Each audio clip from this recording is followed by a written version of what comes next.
कल्याणपुर एक भुला हुआ गांव था जो घने जंगलों के बीच छिपा हुआ था। वहां तक जाने वाली सड़कें टूटी फूटी थीं और बस चालक भी वहां रुकने से कतराते थे।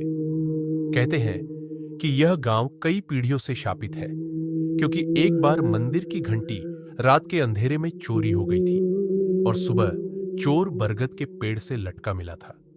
उसकी आंखें खुली रह गई थी, जैसे उसने कुछ ऐसा देख लिया हो जिसे और कोई नहीं देख सकता।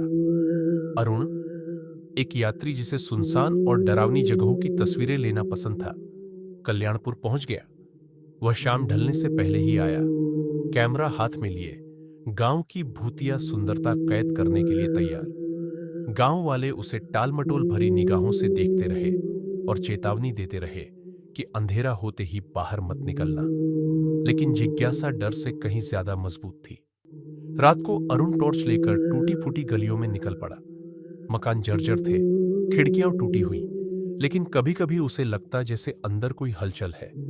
परछाइयां झट से पीछे हटती हुई, उसकी टॉर्च झिलमिलाने लगी और हर बार रोशनी के बुझने जलने के साथ हवा और भारी होती गई। तभी उसे सुनाई दिया घंटी का स्वर, धीरे धीरे, फिर गहरा और डरावना।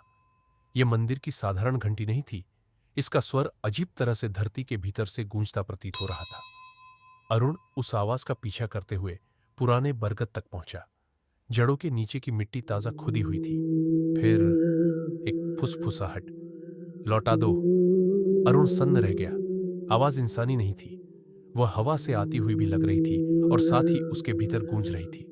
उसका कैमरा हाथ से छूट गया। जब वह उसे उठाने झुका तो उसने देखा बरगद की छाया में अनगिनत आंखें चमक रही थी, सफेद, बिना पलक झपकाए, बिना शरीर के। घंटी फिर बजी। इस बार उसे लगा जैसे किसी ठंडी चीज ने उसके टखने को पकड़ लिया हो। वह भागना चाहता था, मगर पेड़ की जड़ें और मिट्टी उसके पांव निगलने लगी। फुसफुसाहटें चीखों में बदल गई। सुबह तक अरुण का कोई निशान नहीं था, केवल उसका कैमरा बरगद की जड़ों के पास पड़ा था। उसमें आखिरी तस्वीर वही थी, अरुण का डरा हुआ चेहरा, जिसके चारों ओर मिट्टी से निकलते असंख्य सफेद हाथ उसे पकड़ते नजर आ रहे थे।